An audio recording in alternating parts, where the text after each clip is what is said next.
là, bah vas-y, viens voir. On a attaqué le trou. Donc dans mon réglage, j'ai mis 127 comme il préconise. Plus, moi j'aime pas couler du béton sur la terre. Donc on rajoute un petit peu de 0,20. J'ai compté entre 3 et 4 cm une fois tassé le 0,20. Donc au final, on est à 131, quelque chose comme ça, 130, 131 de profondeur par rapport à notre point 0. Voilà, première partie. Là, il y a de la terre évacuée. Donc ici, on a un premier choix où les margelles reposent par-dessus notre plage. La plage ici, en l'occurrence, ça va être notre terrasse bois. Donc là, si on vient par-dessus, voilà, on est comme ça. Il y a 3 solutions. La seconde, c'est celle qu'on va préférer. Moi, j'aime bien quand les margelles arrivent au même niveau. Et la petite pente dans la margelle, elle permet juste d'évacuer l'eau et que l'eau sale n'aille pas dans la piscine. Voilà, et dernière possibilité, on peut mettre tout de niveau.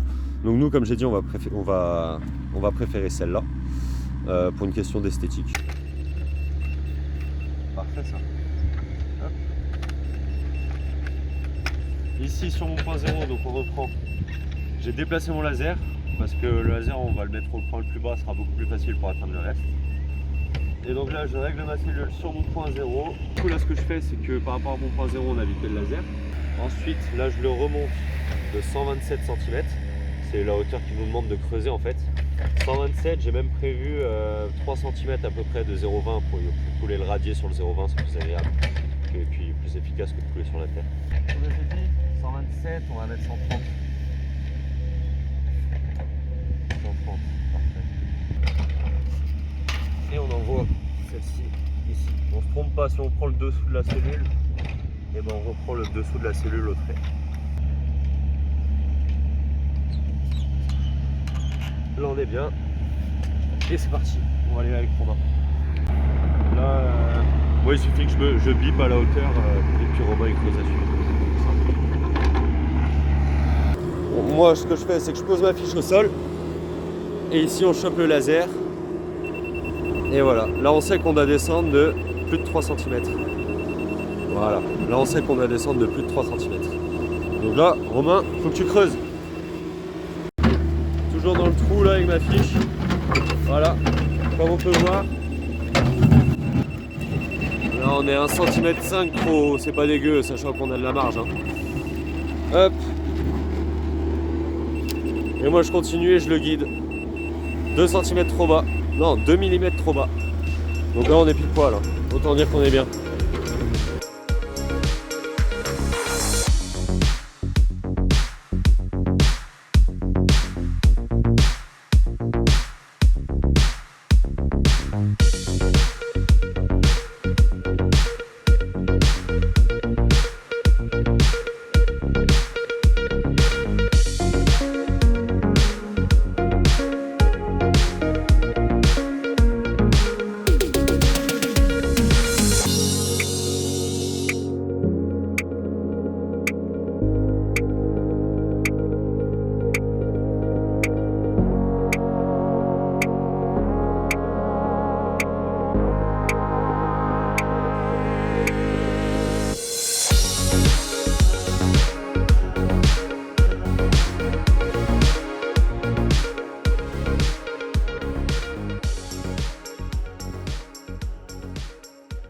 Donc on reprend, on a bien mangé.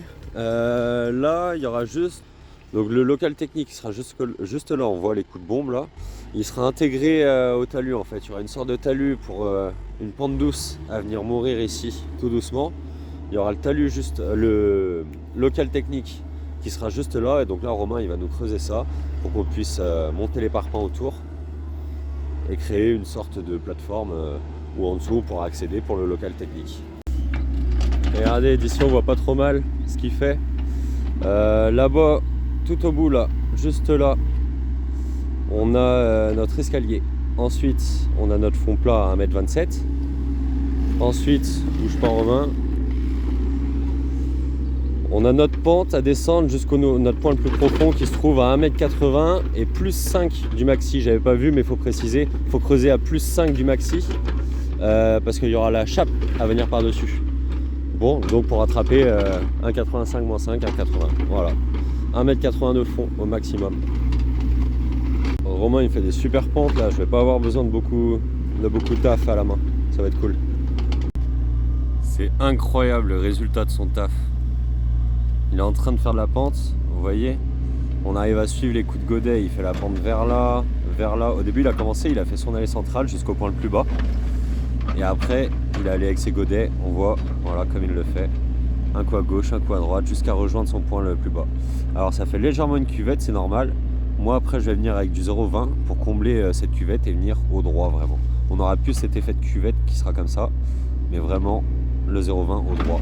Jusqu'à notre fond, à 1,80 m. Voilà, on arrive bientôt au bout, là je vous montrerai le résultat final tout à l'heure. Ça y est, le trou il est fini là. On a fini entièrement le trou avec les pentes et tout. Je vais vous expliquer un petit peu tout ça. On a un petit peu galéré à filmer parce que une pelle comme ça c'était une 5 tonnes. C'est vrai que du coup bah là j'ai eu la chance que ça soit mon ancien collègue qui soit venu. Du coup j'ai eu la chance d'avoir un petit prix, mais sinon c'est vrai que ça coûte une blinde. Donc plus on va vite, mieux c'est. Donc là on n'est pas resté traîné, on a fait le trou dans la journée. Donc c'est pareil, on a soulevé à peu près 130 tonnes de terre. Il y a à peu près 130 tonnes de terre autour. Donc voilà, ça c'est conséquent, il faut compter ça quand on fait une piscine. Et donc voilà, là on a commencé. Les deux traces qu'on voit ici et là, ça représente l'escalier qui va arriver par là. Là on se retrouve sur un fond plat. Le fond plat qui finit fera à peu près à hauteur 1,20 m je crois.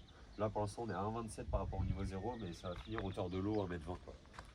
Ensuite, on a une pente douce. On a une pente douce, c'est sur les côtés, pente en cône en fait. Pente en cône, donc voilà, qui vont venir jusque là. Le bout de la piscine est juste ici. Je vais vous expliquer ici. Ici, on a le fond plat qui détermine le point le plus bas de la piscine. Et ici, on a 1,80 m je crois. Hauteur niveau de l'eau, 1,80 m. Donc il y a une belle profondeur. Donc voilà. Par la suite, ici, on s'est rendu compte, il faut un point de décompression. C'est important, ça évite, si l'eau reste stagnée dans le fond, et ben ça va venir pousser la piscine quand vous allez la vider. Donc ça c'est important que l'eau ne reste pas. Donc là il y aura un drain de posé en pente, il y a 2% de pente. On va en poser un ici, un au niveau des 1,27 toujours en pente vers là-bas. Et demain ce qu'on va faire c'est qu'on va venir placer un écopale avec un regard par-dessus pour avoir une vue sur tout ça. Si jamais ça se remplit d'eau, il faudra penser à mettre une pompe dedans pour évacuer, mais bon je pense pas, c'est plus par sécurité qu'autre chose. En plus dans la tranchée on va par-dessus le drain, on va bien mettre du sable et du gravier. Par-dessus, ça va bien drainer, donc c'est plus par sécurité qu'autre chose.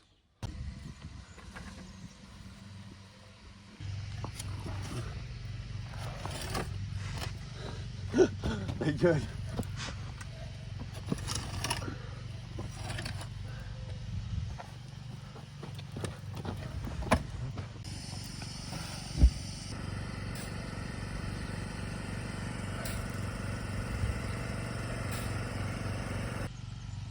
Du coup ici on a implanté le laser, là on a notre point haut.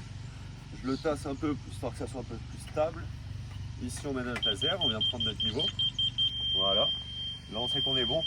Ensuite dans la pente, ils nous disent d'avoir 2% de pente. Donc là on calcule juste la longueur. 1, 2, 3. Là on a 6 mètres. 6 mètres avec 2% de pente, ça nous laisse 12 cm. Donc là, je sais que je dois relever mon laser de 12 cm. Hop, j'ai pas pris mon mètre. Si on veut descendre de 12 cm, on relève le laser de 12 cm. Donc là, je prends le dessus de ma mire, 12 cm. Ok, ça nous mène là. À 1 mm près, je suis bon. Voilà. Donc là, on a nos 2% de pente. On va venir pouvoir poser le drain. Celui-là, on n'a plus besoin. Et voilà un drain. Ah bah là, du coup, quand Romain il a creusé, en gros, il est venu en cuvette un peu. Alors que sur le plan, nous, on vient en droit. Vous voyez, on est censé venir comme ça. Donc là, moi, je viens combler en dessous en 0,20 pour remonter à la hauteur de la règle. Après, on va mettre un coup de plaque et nos portes seront nickel. On va faire ça sur tout le tour. Voilà.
C'est bon?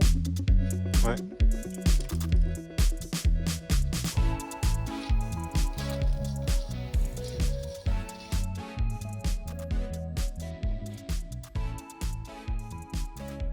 Donc là, on a tout retracé nos côtes. Et après, je suis venu mettre des cordeaux de là à là pour avoir notre arête. On sait que là, on doit rejoindre du haut au cordeau. Et on sait que là, entre les deux cordeaux, on doit être de niveau. Si je prends tout en haut, on doit être de niveau. Et au milieu, on sera de niveau. Ensuite, pour la hauteur des cordeaux. Donc là, je suis venu, vous voyez, je suis venu à ras ici et à ras en bas. Donc là, on sait que tout l'espace qu'on a en dessous, il doit être comblé en 0,20 pour avoir une surface pile poil. Et pareil, une fois qu'on sera relevé ici en 0,20, on va pouvoir mettre en face au niveau de la pente et réaliser notre pente en cône. Voilà, allez, c'est parti, 0,20. Du coup, là, on a commencé. Sur le gabarit, il y avait un repère, c'était l'encoche. Ça correspond à notre départ, en fait. Là, on va commencer le premier plot. Et ensuite, dans la notice, donc on mesure la corde du panneau qui est indiqué. Ils sont tous numérotés, c'est un jeu de Lego. Donc on mesure la corde et on enlève 10 cm pour avoir le repère du deuxième plot. Et on fait pareil de l'autre côté, on chope le bon panneau, moins 10 cm et on a notre autre plot. Sinon, sur la mesure des plots, eux ils annoncent 25-25. Et moi, dans toutes les vidéos que j'ai regardées, c'est vrai qu'on a tendance à décaler un petit peu, il y a un petit peu de jeu. Donc moi, je suis parti sur le 40-40, on reste pas joué avec la cam. Donc s'il faut mettre, on met 40-40. Là, on prépare le mortier pour les plots en béton. Donc ça va être juste du sable, du ciment et de la flotte. Donc c'est parti. Là, du coup, vous voyez, là on a un bon mortier, il est assez mouillé pour que ça puisse bien se tasser. Voilà. Allez. Du coup, là, j'ai tassé mon plot. J'ai placé mon laser dessus, vous voyez ici on vient placer la rondelle à fleur en bas. Hop. Tac, on est comme ça. Et ici, on va pouvoir revenir le laser.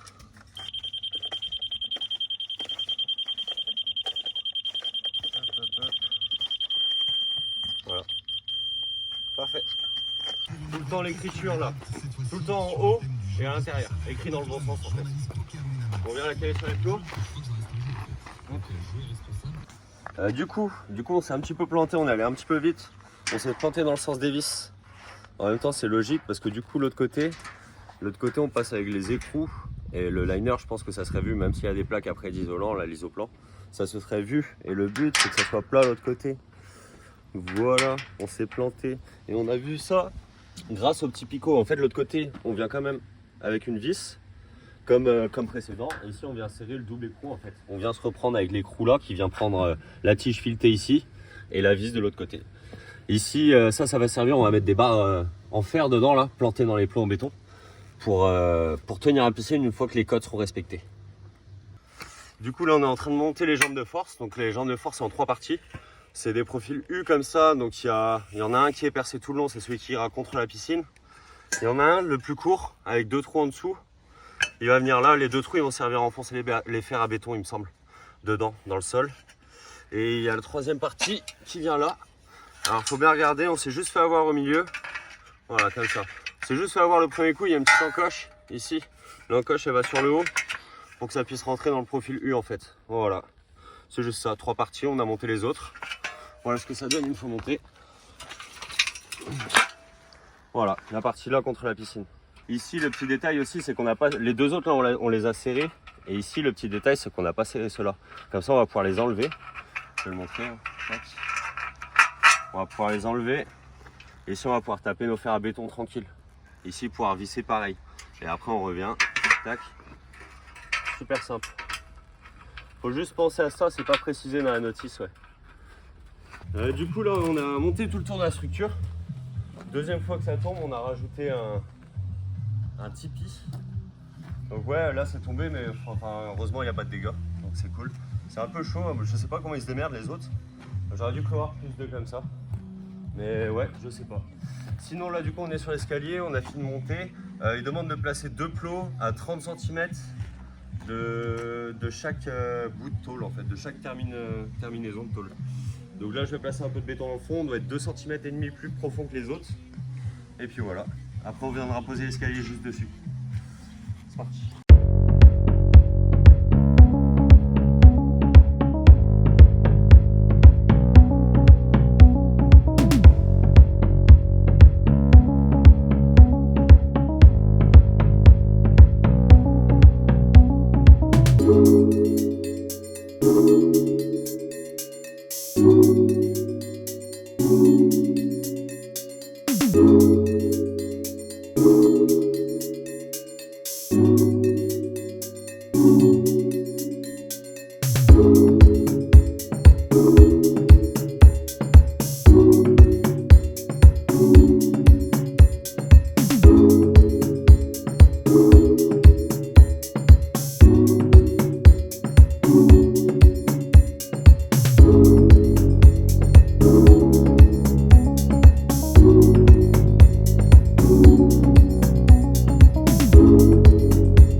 Là on est venu attacher les premières jambes de force. Donc les 2 premières c'est de chaque côté de l'escalier.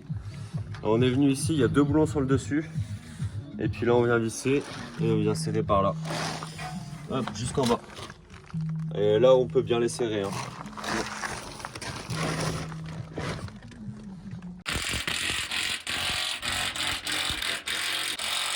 Du coup on a eu un petit souci qu'on a résolu. Au moment de prendre les cotes, il s'est retrouvé que du point là-bas à l'escalier, on devait avoir 6,97. On s'est retrouvé avec 10 ou 11 cm à décaler vers là.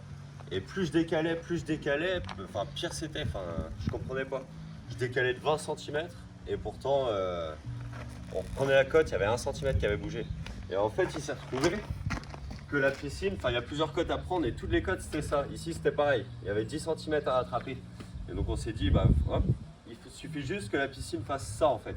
On a pris les 2 côtés ici, on s'est aidé des jambes de force et on est venu la tirer juste comme ça pour pousser un peu la cote. Ici on a fait l'inverse, la cote demandait à rentrer. On a poussé légèrement comme ça. Et donc là on se retrouve pile poil. On a remesuré, on est parfait. Donc il y a un simple truc, voilà, vous fiez pas forcément aux cotes comme ça. Réfléchissez un peu à l'inclinaison que ça peut avoir, c'est important. Ici, il y a un truc qui nous a emmerdé aussi depuis le début, c'est le terrassement. Le terrassement on n'a pas fait assez large autour. Du coup on a dû recreuser pour les jambes de force, ça nous a empêché un petit peu de bouger comme ça. Là on se retrouve pile poil, on a de la chance. Mais ouais, un conseil, prenez 60 autour de la piscine, ça va vous aider. Du coup ce matin on est passé acheter vite fait 2 tréteaux. Juste pour simplement faire une passerelle entre les deux, j'ai pris des gros bastings bois aussi, en 6,5-18. Comme ça on va mettre un trésor de chaque côté, puis on va pouvoir faire une rampe pour accéder. Ça va être facile pour aller dedans, pour pouvoir couler la chape aussi, on va tout mener par là. Donc super, let's go. Donc là on est en train d'installer le système Fire. Ça va être le niveau 0 de la piscine en fait. Ça c'est le son du bon ça. Zéro pile poil. Du coup ouais voilà, on a posé le système Fire, réglé le niveau sur notre point 0 qui est depuis le début. Et donc là on pose dessus, il faut être réglé à 0. Et si on n'est pas à 0, on va aller se décaler. De toute façon à chaque plot il faut le faire. Hein. Et en même temps on va contrôler l'aplomb. Ouais. Ici prochain plot de niveau. À un moment c'est pas ma faute. Hein. 0. En gros si on n'est pas à 0, il y a juste à régler la profondeur avec les plots qu'on avait posés en bas. Et là on sait qu'on peut monter ou descendre sur les points. Ensuite en même temps on va régler l'aplomb qui est là. Si on veut pousser vers là-bas il suffit de monter les plots. Si on veut ramener il suffit de les descendre. Ça on va le faire en même temps. Allez. Du coup là il suffit de prendre qu'une seule barre de système Fire. Ou... En gros on la prend, on la pose et on la déplace panneau après panneau pour contrôler notre niveau 0. Là il suffit de poser le niveau là ici contre la paroi. Et on doit régler jusqu'à ce qu'on tombe d'aplomb en fait. Donc là vous voyez, moi mon haut il demande à pousser vers là-bas. Donc ma jambe de force, on va lever le plot pour l'envoyer là-bas. Ah, si ça pousse, hein, c'est bien. Hop. On est quasiment bon. Hop. Parfait. Tu veux filmer la bulle, Axel? On est humble là. Hein. Allez, suivant. Du coup on a fini de régler nos cotes, d'installer nos jambes de force, de régler l'aplomb et régler pareil au cordeau. Bon, j'ai l'impression qu'il y a encore un peu de jeu, donc là on va tout boulonner le tour. Et après ça va être l'étape de fixer les fers à béton dans les jambes de force pour pas que ça bouge. Donc je pense qu'on va reprendre les cotes idéalement, c'est surtout l'écartement au milieu qui me pose problème. Donc on va reprendre l'écartement et au moment où on aura la bonne cote, on va les sceller avec les fers à béton pour plus que ça bouge. Nouvelle journée de chantier. Hier on n'a pas eu le temps de trop filmer, on a fini ça assez tard. Donc je vous montre. Ici, on est venu donc finir nos jambes de force et on a fini, je sais pas si vous voyez ici, juste en bas là. Et après on a continué tout le long. Tac tac tac tac tac tac. C'est des piquets métal qui servent à maintenir la structure. Donc on a pris nos cotes, on a calé et quand on tombait à la bonne cote, boum, on venait les frapper. Donc on a fait ça des deux côtés, on est venu régler la hauteur aussi avec notre système Fire par-dessus. Et maintenant on s'attaque à l'escalier.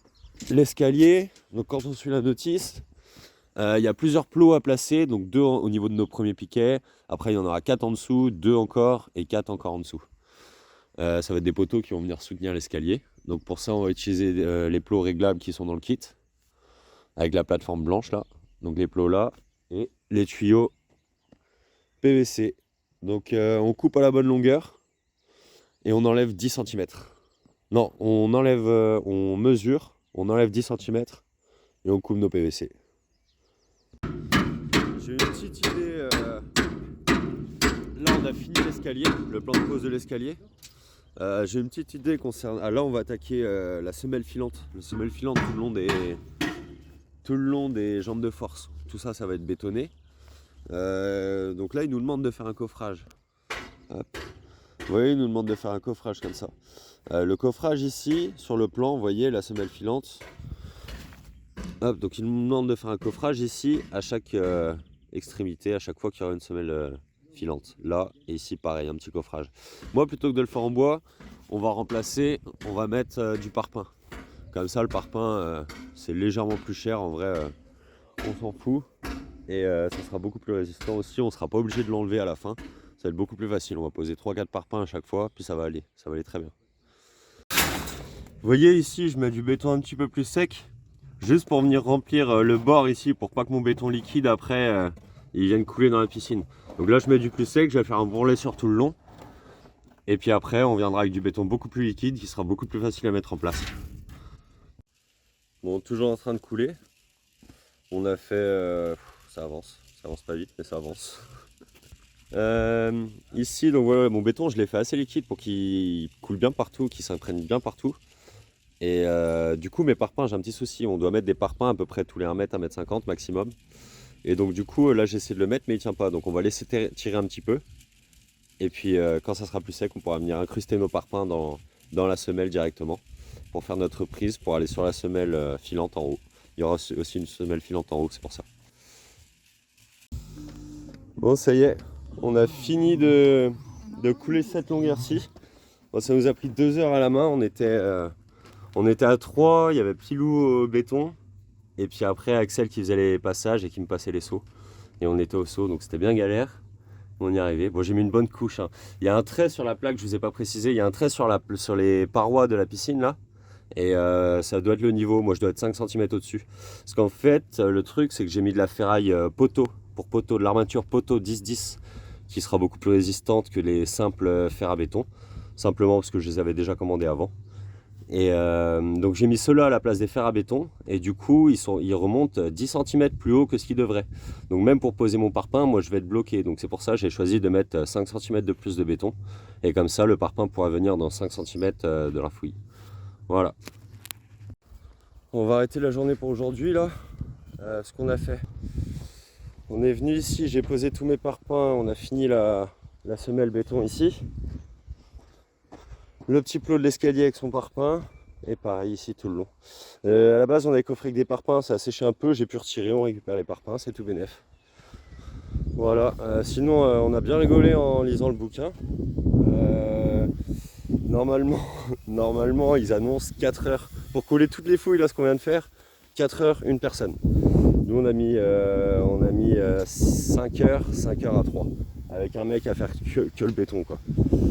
C'est ça aussi, on n'a pas pris de toupie. Mais bon, on a bien rigolé. J'aimerais bien les voir, les gars qui font les bouquins 4 heures à couler ça. Là, on a fini à côté du bourrelet. J'ai posé mes parpaings. Je vais vous montrer ça. Donc voilà, ici, j'avais fait mon boudin en 15 par 15 tout le long. J'ai même fait beaucoup plus en vrai. Hein. Je suis plus à 30, 20. 20 de hauteur et 30 de large. J'ai préféré, parce que dans l'arrondi, là, il n'y a pas de jambe de force. J'ai pas vu de ferraillage, donc j'ai préféré mettre plus. Et ici, je suis venu faire des plots et puis poser mes parpaings dessus, vous voyez. J'en ai mis 3, 4 sur la surface. Enfin, le 4e, là, c'est chaque bord de l'escalier. Et donc voilà, là, on va aller attaquer l'autre côté. Du coup, là, on a fini de bétonner. Donc voilà, tout le tour est fini de bétonner. On a mis une bonne couche de béton. On a fini de poser les parpaings pour faire la reprise. Pareil, tout le tour, tous les 1,50 m maximum. Moi, j'ai préféré en mettre tous les mètres, à peu près, un petit peu plus. Voilà, donc là on passe à la suite. Maintenant on va attendre la prochaine étape pour la piscine, ça va être de couler la chape. Donc ça va être lundi prochain je pense. Alors, on va laisser passer le week-end avant. Et donc là je commence à implanter mon local technique. Donc le local technique il doit faire minimum 120 par 90. Moi j'ai pris 120 par 100. C'était plus facile, ça correspond à 2 parpaings pile poil. Et donc je fais un abri ici donc de 90, non de 120 par 100. On fait un abri, ça sera couvert. Et ici à côté on va faire une dalle pour la pompe à chaleur qui elle doit être à l'extérieur. Donc pareil la pompe à chaleur elle a certaines distances à respecter. Il ne faut pas qu'elle soit collée au mur sinon ça ne pourra pas ventiler.